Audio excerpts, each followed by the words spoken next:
with the Planning Board on this 7th day of April 2025. If you could, please stand with me and join me in a moment of silence, followed by the Pledge of Allegiance.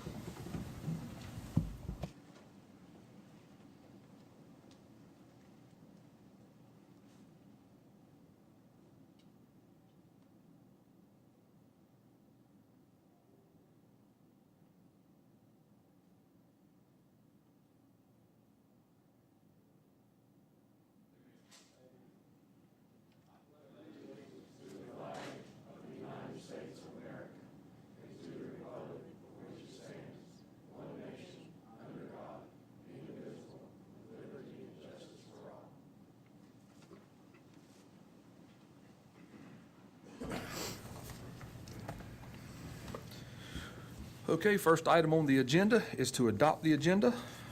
Do I have a motion to approve the agenda as presented? I'll make a motion we adopt the agenda All as right, printed. we have a motion by Commissioner Carpenter. Any discussion? All in favor indicate by saying aye. Aye. All right, the agenda is adopted. Second on the agenda is I'll entertain a motion to approve the consent agenda as presented. So moved. All right, we've got Commissioner Patton. Any discussion? All right, hearing none. All in favor indicate by saying aye. Aye. All right, the ayes have it. So now, third on the list is the Lineman Appreciation Proclamation. Commissioner Mullen will present. Thank you, Chairman Lineberger. Line Worker Appreciation Day Proclamation. Whereas on April the 10th, 2013, a resolution was passed in the United States Senate to recognize April 18th annually as National Lineman Appreciation Day. And whereas the profession of electrical worker is steeped in personal, family, and professional tradition. And whereas line workers are often first responders during storms and other catastrophic events, working to make the scene safe for other public safety officials and to expedite the return of vital electrical power to our communities. And whereas these brave men and women work with thousands of volts of electricity, high-top power lines 24 hours a day, 365 days a year, risking and sometimes losing their lives to keep electricity flowing. And whereas the line workers are often faced with dangerous conditions, far from their families, as they work to construct and maintain energy infrastructure throughout the state of North Carolina and the United States. And whereas the line workers must use their technical knowledge, physical strength, and ingenuity to achieve success in challenges they face every day. And whereas Lincoln County thanks these skilled and heroic line workers who brave hurricanes, ice storms, snowstorms, floods, and other natural disasters to maintain our community's energy grid. Therefore, there be it resolved that the Board of Commissioners of Lincoln County of North Carolina do hereby proclaim Thursday, April the 18th, 2025 as Line Worker Appreciation Day in Lincoln County. All right, thank you, Commissioner. And we have a gentleman in the audience with Duke Energy, Tommy Helms. If you could, please come to the front and we will present this proclamation to you. Thank you so much. Oh, thank you. Thank you for everything y'all do. Next year I'll hit the 30-year mark. Oh, that'd be good. Thank y'all so much. Thank you.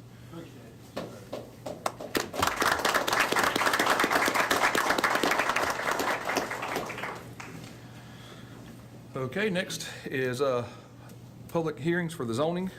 Jeremiah and Andrew will present, but after the zoning is approved, the planning board will move to room 108 to deliberate those, and also we'll have some quasi-judicial cases. And at this time, if Megan Gilbert, the county attorney, will give some information concerning the zoning cases. Thank you, Mr. Chair. So tonight, we will be hearing both quasi-judicial matters and legislative. A legislative hearing is a forum for expressing public opinion about a project. A quasi-judicial hearing is considered an evidentiary hearing where the board must make a finding of fact as enumerated in the Unified Development Ordinance. Most importantly, these findings must be based on competent, substantial, and material evidence in the record as required by law. Anyone wishing to speak at a quasi-judicial hearing must have standing under law and must be sworn in. So I need to confirm that no board members on either board have a conflict of interest in regards to the cases before us tonight. No member shall participate in or vote in a manner that would violate the applicant's constitutional rights to an impartial decision maker. Impermissible violations of due process include a member having a fixed opinion prior to hearing that is not susceptible to change, undisclosed ex parte communication for any quasi-judicial matters, a close familial, business, or other associational relationship with the applicant, or a financial interest in the outcome of the matter. Does any board member have such a conflict? Yes, ma'am. So I received a few phone calls from the community of Sailview about the issue. I received a phone call from Lakewood about that ZMA, and they're both, those on the quasi-judicial one. It was just providing me some thoughts on what they would like to see happen over there besides a berm and that sort of thing. And this is the plat approval number 63. Yes, ma'am. Do you feel that you have created a fixed opinion prior to the hearing that is not susceptible to change? No, ma'am. All right, so the board will need to vote. Do you believe that you can vote in an honest manner? Oh, yes, ma'am. All right, so the board can vote whether or not that Commissioner Cecina needs to step back, but I don't believe he feels like he has to. Okay, do any board members believe that Commissioner Cecina needs to step back and not take part in that case? If you indicate by saying aye that you agree that he is good to go. All right, any other discussion? All in favor? Aye. All right, Thank you. so we'll move to Jeremiah. Good evening, Commissioners, Planning Board members. Before I begin with this first case, I do want to make mention that ZMA number 748, Dustin Hips, applicant, the public hearing for that request has been postponed at the request of the applicant. So that one will not be, that public hearing will not be taking place tonight. So the remaining rezoning case we have is ZMA number 747. Donald Hickman is the applicant in this case, and he's requesting the rezoning of 1.23 acres from residential single-family to residential transitional. The stated purpose on the application is to allow the placement of a manufactured home on this property. The current zoning district does not permit manufactured homes. The subject property is located on the east side of River Road, about 400 feet south of Hull McGinnis Road in Lincoln Township, and it is adjoined by property zoned residential single-family. There are properties directly across the road on the opposite side of River Road that are zoned residential transitional, and land uses in this area include residential and agricultural uses. This property is located in an area that's designated by the Lincoln County Land Use Plan as rural living, which is suitable for residential uses on large lots. You have in your packet, the second page of your packet, representative examples of permitted uses under the current zoning district and the proposed zoning district. This property is also located in a protected water supply watershed. Staff has recommended approval of this rezoning request, and you have our proposed statement in your packet as well. And I will be happy to answer any questions you have for me. Does anyone have any questions for Jeremiah? Yes, Jeremiah, I'm just curious, could you elaborate on the different classes of manufactured housing? Sure. B, C, and E? Sure. So on the second page of your packet, you have the manufactured homes that classifications that would be permitted under the proposed zoning district. That includes Class A, which is a triple-wide manufactured home. Class B is a double-wide manufactured home.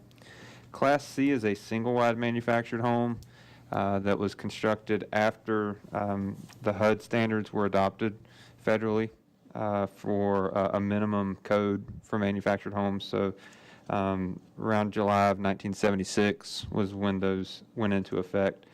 So it's a post-1976 manufactured home with vinyl siding and a shingled roof is a Class C.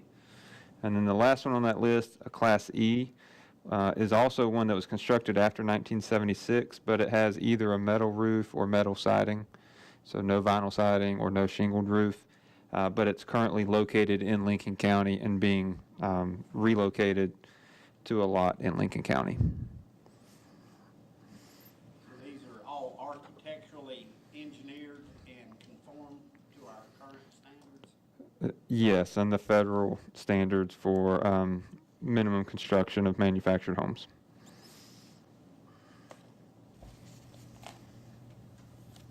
I guess I have one other question. You mentioned pre-19, was it 76? Yes. So we do not allow out-of-county mobile homes to be moved into the county, do we? We do under certain circumstances. Right. In some extreme cases, they can only be placed in manufactured home parks. Thank you. Okay, any other questions? So now I will open the public hearing for ZMA 748 Donald Hickman. And on the list, we have Donald Hickman. If you would, please come to the front and state your name and address. Donald Hickman, 2262 River Road in Lincoln. Is there anything you'd like to add to what No, Jeremiah? it's going to be a double wide, what it's going to be. Okay, It's going to be a brand-new home. It's not going to be a used one. okay, And it's good for my grandson and his fiancee, so they can later on take care of us whenever we get old. okay. Older, let's put it that way. Yes, sir. Does anybody have any questions for Mr. Hickman? Okay, thank you. Thank you. So with no one else being signed up to speak, I will close the public hearing. And now we'll take a quick 5-minute recess for the board to go to room 310. And anyone interested in the discussion is welcome to follow them.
Okay, we'll start back. We'll go Jeremiah for SUP 522.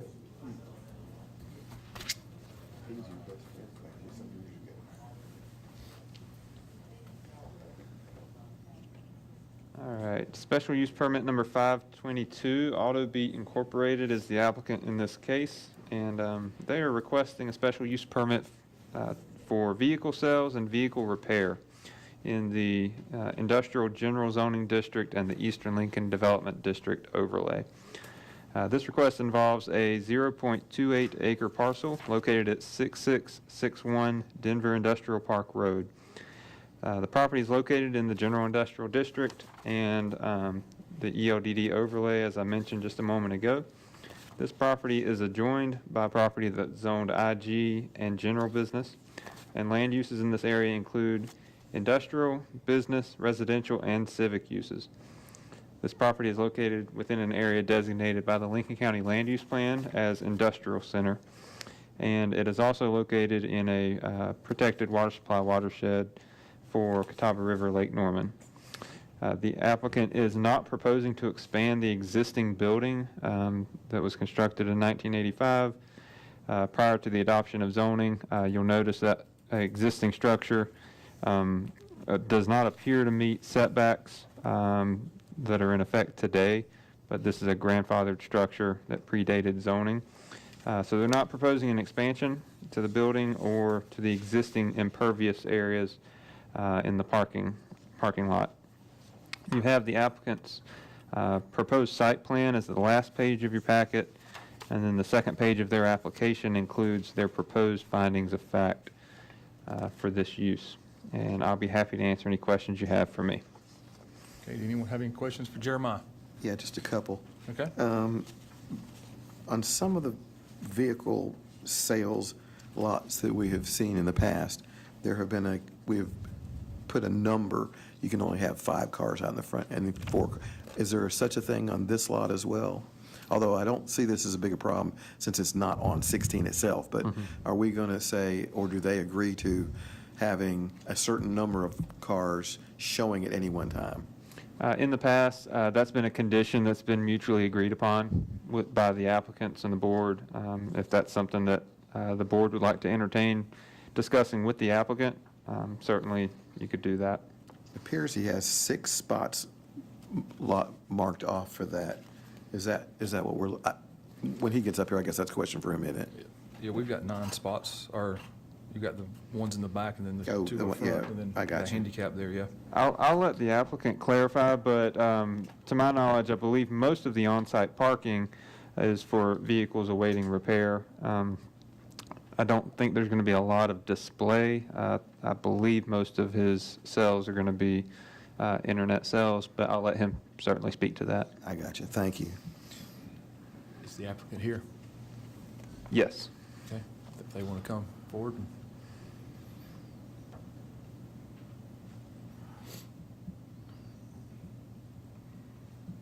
Okay, if you would state your name and address.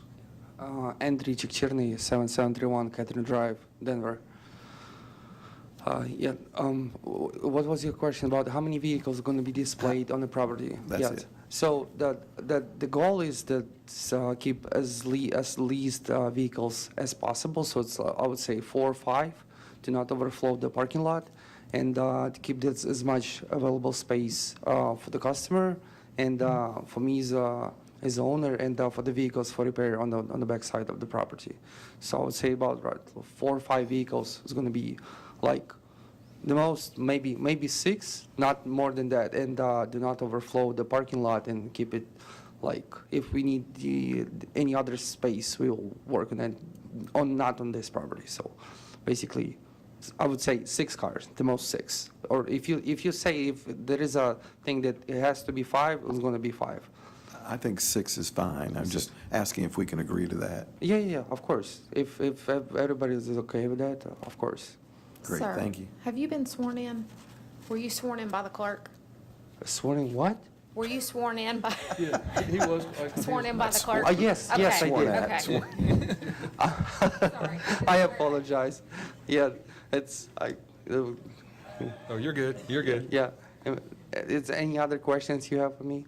So everybody's in agreement to limiting to 6 vehicles on the property? And you're fine with that? Yeah, of course. I do have one more question. Okay. Did you prepare the proposed findings of facts that were submitted with the application? Yeah. And do you wish to incorporate those as part of your testimony? Yes, Okay, thank you. that's it. Okay. Thank you. All right, so I will open the public hearing, and the applicant was the only one to speak, so seeing no one else, then I will close the public hearing. I will entertain a motion to approve the findings of fact as submitted by the applicant. I'll make a So moved. motion. All right, so we got No, go ahead. Commissioner Mullen with the motion. Any discussion? All in favor, indicate by saying aye. Aye. All right, so the ayes have it. I will entertain a motion to approve SUP 522 Auto Beats Incorporated based on the findings of fact. I'll also make that motion for SP number 522 for Auto Beat Incorporated. All right, so we have a motion by Commissioner Mullen. Any discussion? All in favor, indicate by saying aye. Aye. The ayes have it, so it is passed. Thank you. So next on the list is WSSUP 40. Jeremiah. Yeah. The applicant in this case is Carolina Elite Builders LLC, and they're requesting a special use permit to exceed 36% impervious coverage on a 1.87 acre parcel in the WS4 protected area of the South Fork Catawba River Water Supply Watershed. This is an option that allows applicants to go beyond that low density threshold or cap of 36% impervious coverage. And it's specifically for special non-residential intensity allocation, and we refer to this as the 1070 option. In this case, the applicant is proposing to develop the site with an impervious coverage of approximately 64.5%. And under the 1070 option, that allows them to go on any particular site to develop it with up to 70% impervious coverage. So that 64.5% is what's proposed with their plan, which is the very last page of your packet for reference. One of the findings of fact in these types of cases is that in approving a permit for special non-residential intensity allocation, the board would be approving a project that will substantially increase the county's tax base or otherwise significantly promote or expand economic development and/or job opportunities. This property was recently developed. The structure has been completed. The impervious coverage has already been installed. The applicant became aware that they needed to come and get this approval prior to us issuing a certificate of occupancy for that building, because they wanted to expand beyond some additional on-site parking and outdoor storage areas beyond what was on their approved plan. So they're here for this approval prior to getting their certificate of occupancy for this building. This property is located at 1499 Midtown Drive in Lincolnton Township. It's located in the Industrial General Zoning District, and it's adjoined by properties owned Industrial General and Residential Suburban. Land uses in this area include a mixture of industrial, business, and residential uses, and the property is located within an area designated by the land use plan as industrial center. You have the applicant's proposed findings of fact, which they submitted as part of their application, along with that aforementioned site plan, and I will be happy to answer any questions you have for me. Anyone have any questions for Jeremiah? So they haven't done this already, so we're not asking for forgiveness, we're asking for permission. Am I correct? The site is already developed. They installed more impervious coverage than what was on the plans that we approved. Otherwise, they would have went through this hearing first before developing the site. So we're asking for forgiveness and not permission. They're coming and asking for approval to expand beyond what we approved. Yes. That's a yes. Okay, there you go. Shake your head, yes. Okay. Okay, anybody else have any questions for Jeremiah? Okay, is the applicant here? Okay, if you would. If you have anything to add, state your name and address and. Hi, my name is Taylor Lale. The address is at 1499 Midtown Drive in Lincolnton, North Carolina. We do not plan to put any more impervious surface here. Our former partner, when this structure was completed, he was working on moving to a different state, and he was the one that was with the county and the city getting all this prepared, and it was just miscommunicated to the current owners now. So that's the only reason why the gravel and the concrete pad out back was added without coming to this hearing first. It's something that I know gravel sometimes in different states is not considered an impervious surface, but in North Carolina it is. So that was also a miscommunication. But we do not plan to exceed what is there currently. And if any questions arise, I can answer it to the best of my ability. Okay, anyone have any questions? Ma'am, did you prepare the findings of fact that were submitted with the application? Yes, ma'am, I did, along with the owners and Deaton Law Firm. And do you wish to incorporate those as part of your testimony? Yes, ma'am. Thank you. Just a question. Jeremiah said this was a condition to get your CO. Are you currently in the building at this point? We are currently in the building.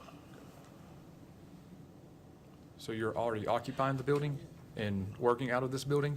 We have, we were under the assumption we had the CO. We only recently found out that the CO was not issued, which is why we are going through the hearing now.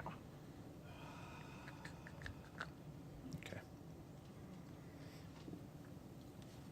Okay. Anyone have any additional questions?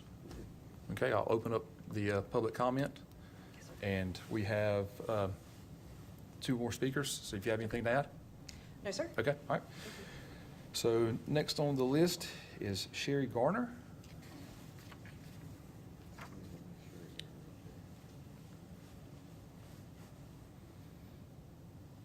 Take your time. Good afternoon. I'm Sherry Garner. I live at 1161 Confederate Road, Lincolnton, which is across the bypass from where this proposed deal is. That land in the mid-90s was Clearfield, and no vegetation, anything. And when it rained really hard, my land got flooded. Now, they're proposing putting concrete up through there so they can park trucks. When it rains, there's nothing to stop the water from coming down to the edge of that property. There's a culvert under the bypass that runs back behind the corner market, which has been flooded several times, comes down and crosses under the road, which is Confederate Road. There's a small culvert there, and it goes down to a little gully, which is my property, and it has been flooded 4 or 5 times since all this began. And I'm concerned about the fact that they're washing away my property. If there's concrete, there's no water, no vegetation there to hold it. So I want to know what they are going to do to keep that water from running down across my property. Are they going to run it down the side of the bypass to the South Fork River? What are they going to do to keep from flooding properties and washing away my place? And the environment has really warmed up, and we're getting a lot of rain. And it's nothing for 1 or 2 or 3 inches of rain to come down through there, and my land's being washed away. So I would appreciate if they would tell what they're going to do and how they're going to go about doing that, so that it relieves my concern. And if that happens and it floods my land, are they going to? I've had to have that culvert on my land cleared out several times. Will they come and clean that out so the water can run down or do I have to pay for it? I mean, that's a concern for me. And I appreciate your consideration in looking at that portion of the land. Thank you. Yes, ma'am. Okay, next on the list to speak, I think it's Donnie Stone. Donna? I couldn't tell if that's an E or an A on the end, sorry about that. I think right. If you would Donna state your name. Stone, You can 11. pull the microphone down a little bit. Donna Stone, 1195 Peets Road.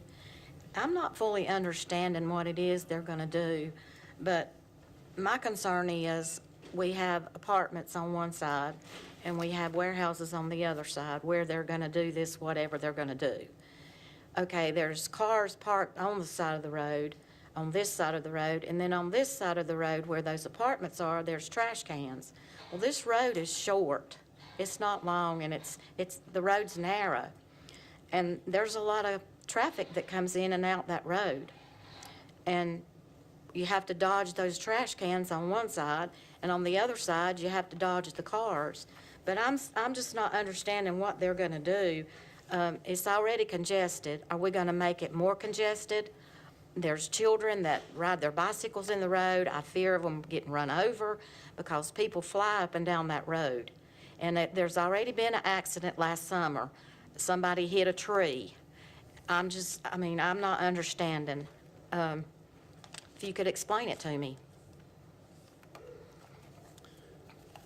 Based on the plans here, the work has, and based on previous conversations, the work has already been completed. Yes. So what they're going to do has already been done, but it's in like an industrial area there. So I'm looking at an aerial here. I'm trying to follow where the apartments are you're referring to. They're right across the road from it. Okay. That's what I'm trying to, There's 6 duplexes, 12 dwellings in all. okay, On Peets Road, yes. okay. Yep, I'm with you now. Okay.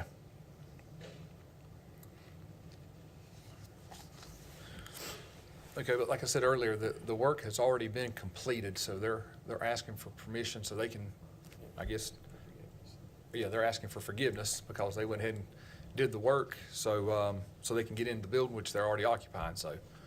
I don't know what else to say as far as what they're planning to do, because it's already been done. Yeah, I know it's been done because I live right beside of it. Yeah. My house butts up against it. My land butts up against it. My property's ruined. It'll never be worth nothing because of all of this. But, that's all I gotta say. Okay. Thank you. Thank you. Yes, ma'am. Mr. Chair, Yes. will you, I would like to ask Jeremiah or Andrew a question, just to clear up kind of some of the confusion. Has any type of CO been issued for the occupation of this property? So my understanding is that a temporary certificate of occupancy was issued, and so our building officials are not charged with enforcing zoning standards. Right. And given that this impervious coverage is strictly a zoning standard, I don't want to speak for our building officials, but I believe they probably felt they didn't have the authority to withhold a certificate of occupancy completely based on zoning noncompliance. I just wanted to make sure the correct information was in the record, that they do have the right to be in the building right now. Mr. Bryant, do you have anything additional to add? Okay. So they do have the right to be in the building From a building code standpoint? from a building code standpoint, but not a zoning. I just want to make sure we're all on the same page here. Yeah, I'll clarify that and speak on behalf of the building official. They did not feel that there was a life safety issue, along with them and the fire marshal, to make that decision that a temporary CO, that the building itself was safe. What we're dealing here with is a land use standards compatibility issue, and that's what we're working through here. So they did, on February 5th, a temporary CO was granted for 90 days on that site to work through this hearing process. So, hold on.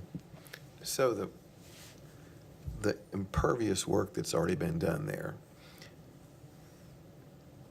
Were there any violations and were there any fines that were levied as a result of them not getting permission? No, because as soon as it was identified, we started working with them to get them into this process. And it's been our policy that as long as an applicant is working with us and we're moving through a process towards compliance, that any fines would be stayed. When we send out a notice of violation, we give 10 days for compliance on those things. Within that 10-day period, they're already in our office, filled out an application. We're working through this procedural process to get us here this evening. Andrew, what can be done, if anything, about the runoff?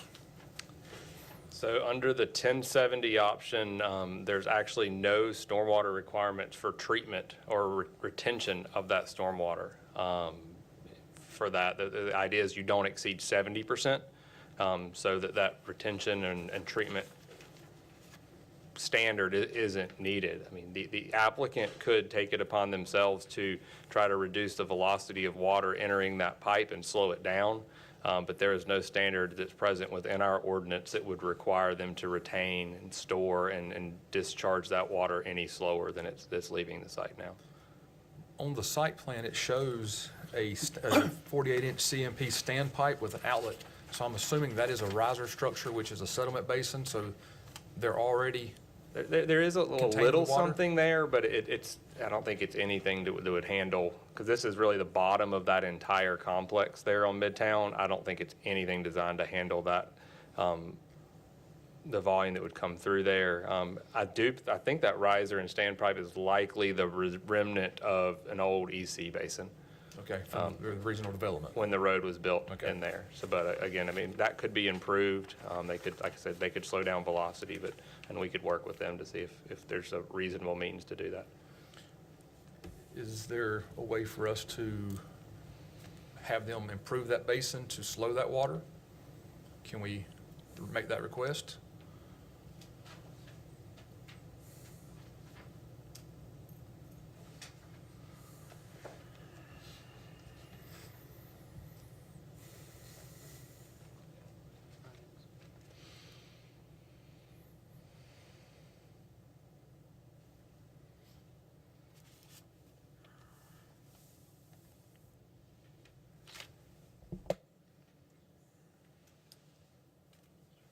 I think under the third finding, the standard third finding that we have, the use will not substantially injure the value of adjoining or abutting property unless the use is a public necessity. I mean, I think there might be a little bit of latitude there, but I think in order to add a condition, one, it's got to be mutually agreeable, but we have to really identify the exact condition that we're adding and not something that's just very subjective, for example, a really bad condition here would be, well, don't damage the neighbor's property with extra water. I mean, that's really unenforceable. I think we would have to likely table this decision and work with a plan to try to figure out what they can do there. I think that might be the best case. I'll make a motion that we table this just so we can look at it more in depth, because if this was brought to us beforehand, we would have seen some of these concerns. So I'll make the motion to table this to a later date. And we'll work with the applicant. And we'll work with the applicant to try to clean some of this stuff up. With that motion, do we have any discussion? I just think it's important that folks understand forgiveness is not the answer. Permission is. Okay. So we have a motion to table this to a later date, and we'll work with you guys on setting that date. All in favor indicate by saying aye. Aye. So we will table this issue to a later date. We'll work with you guys to establish that next hearing date. So while you're up here, Jeremiah, let's move on to the next one. We'll go to PA 63. Yes, the last case we have this evening is a preliminary plat approval.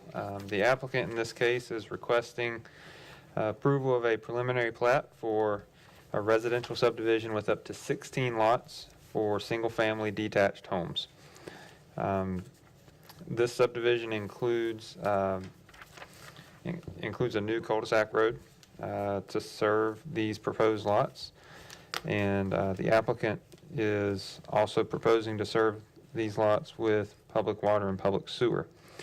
So those line extensions, as well as the new road, make this a major subdivision subject to a preliminary plat public hearing this evening. So the 13.75 acre site is located on the northwest corner of the intersection of Webb's Road and Burton Lane in Catawba Springs Township, and it is zoned residential single family. It's adjoined by property zoned residential single family and planned development residential. That's the Sellview neighborhood on the opposite side of Burton Lane, as well as Lakewood to the north. Land uses in this area are primarily residential and agricultural, with a few business and industrial uses, some of which are grandfathered uses that predate zoning.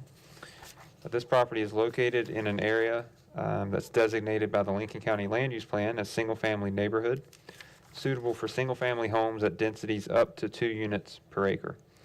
The density of this proposed subdivision is approximately 1.16 units per acre. As I stated earlier, the applicant does intend to serve this development with public water and public sewer, subject to review and approval of fully designed utility plans. This proposed plan in your packet, the very last page of your packet, demonstrates compliance with the UDO's subdivision standards for external access, internal road connectivity, sidewalks, and street trees. This parcel is located in the critical area of the Lake Norman Water Supply watershed, which limits the density here to 2 units per acre. And again, the density proposed is below that. You have the applicant's proposed findings of fact as part of their application in your packet, and I will be happy to answer any questions that you have for me. Does anyone have any questions for Jeremiah? I do, real quickly. Okay. All right, I'm feeling a little dense this evening, so I might ask you a silly question. I thought at one point we were doing 3/4 an acre. Why are we doing half-acre lots now? So there are no half-acre lots proposed here. These are all at least 3/4 of an acre. These are all 3/4 acre lots? Correct. The applicant's proposed plan, if you'll take a look at the site data in the top right-hand corner. It indicates that the minimum square footage here is 32,670 square feet, which is exactly 3/4 of an acre. Great, thank you. Yep. Okay, any additional questions for Jeremiah? I know some of the issues that some of the neighborhood have brought to my attention. Can I say that? Some of the issues that some of the neighborhoods have brought to my attention, I can talk about that? I would allow those neighbors to put that into evidence themselves if they're here. All right, thanks. Okay, any additional questions for Jeremiah? Okay, is the applicant here?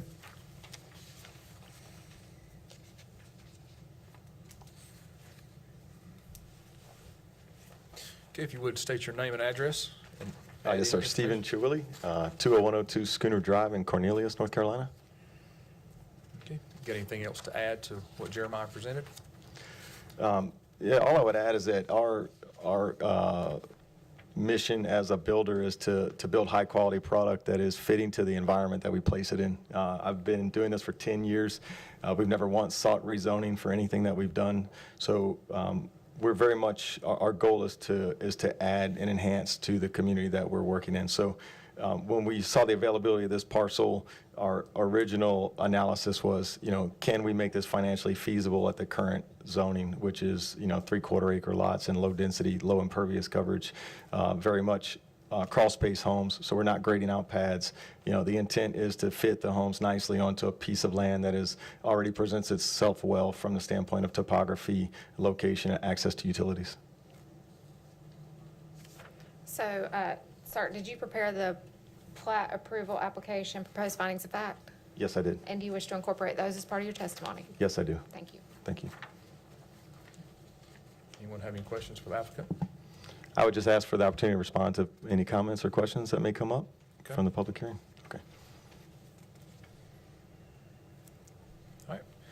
So next on the list is Timothy Mooney.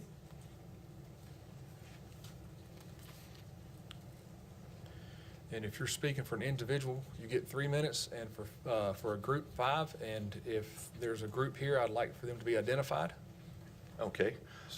My name is Timothy Mooney, 4320 Crape Ridge Drive, Denver, North Carolina.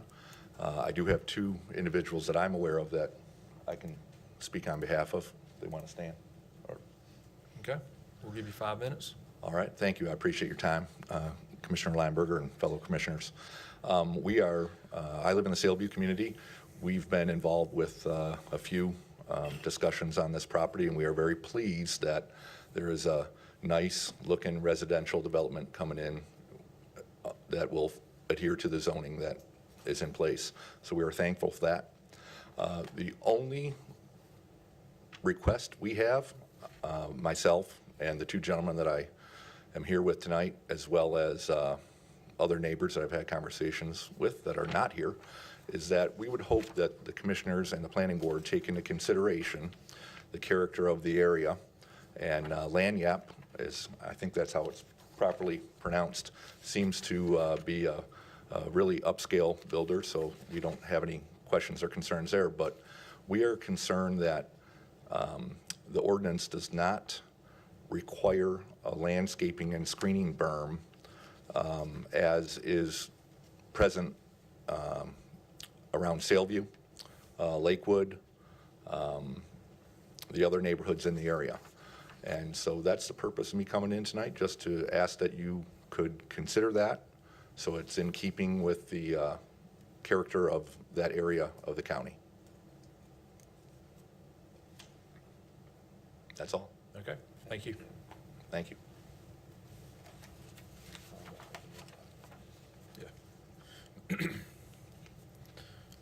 So if the applicant would come back to and address that question?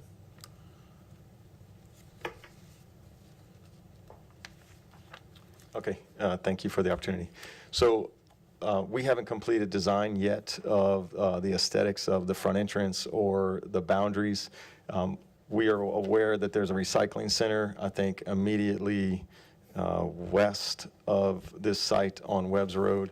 So we've already looked at, opportunities to prepare berms on potentially both sides.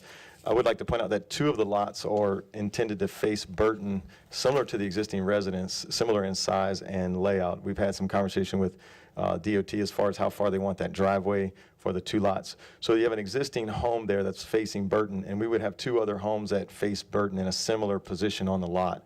So I think that the presentation of the neighborhood from the Burton side would really be almost non-existent because you've got homes facing Burton.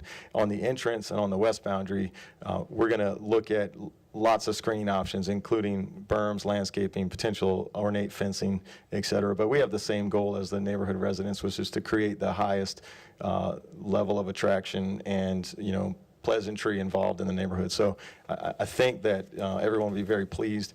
These are going to be high-end homes, 3,200 to 3,800 square feet. So we're looking to drive value, and value is driven through the full surrounding, not just the unit itself. Okay. Thank you. With having no one else signed up to speak, I will close the public hearing at this time. And I will entertain a motion to approve the findings of facts as submitted by the applicant. So moved, sir. Okay, we have a motion by Commissioner Cecina. Any discussion?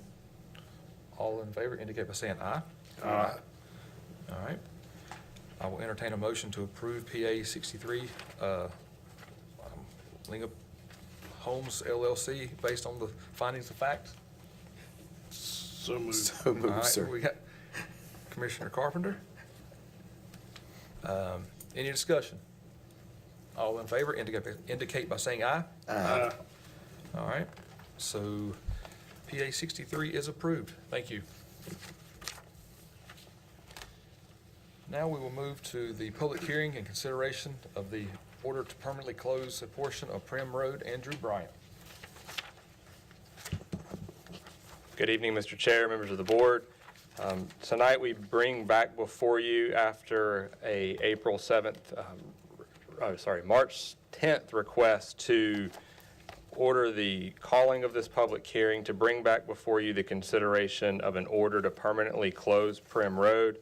As mentioned, on March 10th, y'all requested the advertising and publication to notice this public hearing to cause the affected property owners to be notified by certified mail and for the area to be permanently closed to be posted in 2 locations. Those 3 actions have taken place.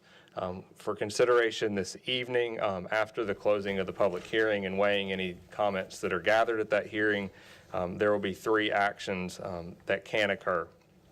3 actions that will occur if the order is granted. The first would be to permanently close Prim Road from the time that the pavement ends all the way to the shore of Lake Norman. It would permanently abandon and close that right-of-way.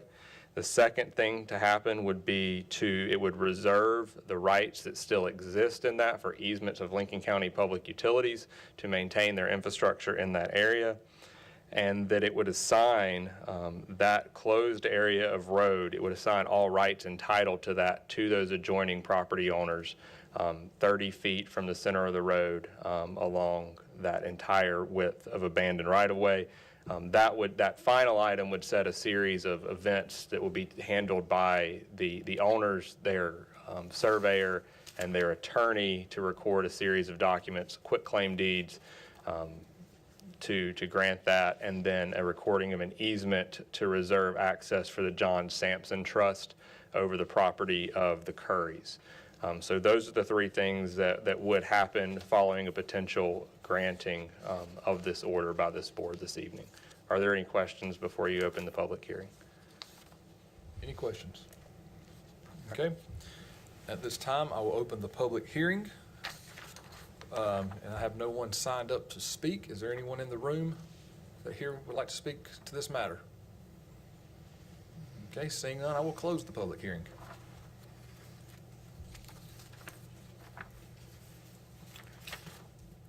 And now I will entertain a motion to adopt the order to permanently close a portion of Prim Road. So moved, sir. We have a motion by Commissioner Cecina. Any discussion? All in favor indicate by saying aye. Aye. All right. Thank you. Okay, next on the list, approval of fiscal year 25 OAA Title 3D Health Promotion Disease for Prevention Grant. Ms. Catherine Sane.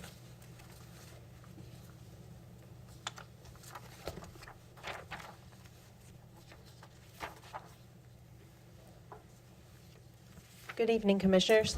Good evening. I'm here to present to you another grant from Lincoln County Senior Services. It is the HPDP grant, also known as the Health Prevention Disease Prevention Grant. The total grant is $4,000. $3,600 of it will be coming from the state. 10% match of $400 will be coming through the collections of consumer contributions at the senior center. So that's how we'll be covering that.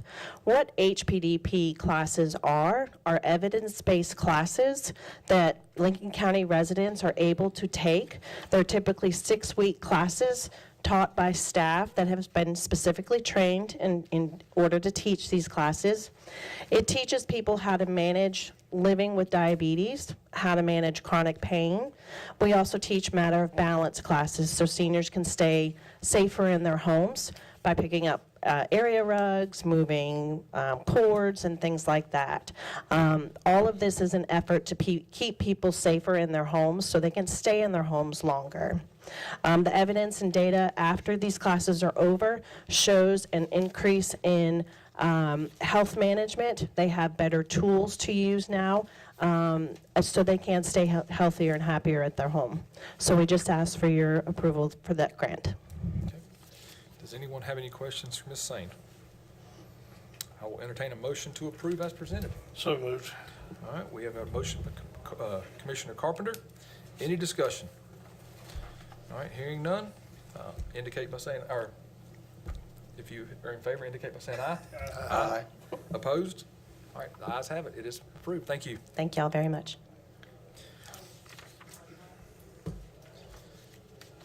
Senior games are still on the 23rd, right? Is it the 23rd? 26th, okay, thanks. Thank you. Well, I'm the oldest one here, so yes, Well, I'm the oldest one here, so I'm the oldest one here, so yes, I will be signing up. Okay. What event? Walking hard, I guess. I go every year just to offer my support, not to run. If I run, I won't be at the next meeting. Okay. So now on the agenda is public comments. At this time, at the public comments, if you're speaking for yourself, you get 3 minutes. If you're speaking for a group, you get 5. And I do not have anyone signed up to speak in public comments. I'll open it up if anyone in the audience would like to speak. Okay, so then we'll close public comments. And now we will have a monthly finance report. Deanna Rios.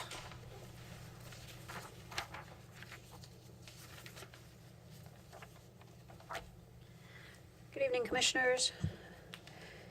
This is the finance report for January. And as you can see, our ad valorem taxes, we've collected a little over 91 million, which is the bulk of those taxes. We will have some come in the next couple of months as the year wraps up. Sales taxes are at a little over 16.5 million, or a little over half, or a little under half, excuse me, of the annual budget. And our investment earnings have actually exceeded our budgeted amounts of 1.8 million to 1.834 million. Our expenditures are a little over half. Our total revenues are about 80%. So we're looking good there. Water and sewer, our revenues this year are slightly under where they were at this time last year. We're about 58%. Our expenditures were about 53%. So we're right about where we should be at the end of January with 58% of the year done. Solid waste, we're at almost 100% collected due to that the availability fees coming in on the tax bills. Our expenditures are about not quite half.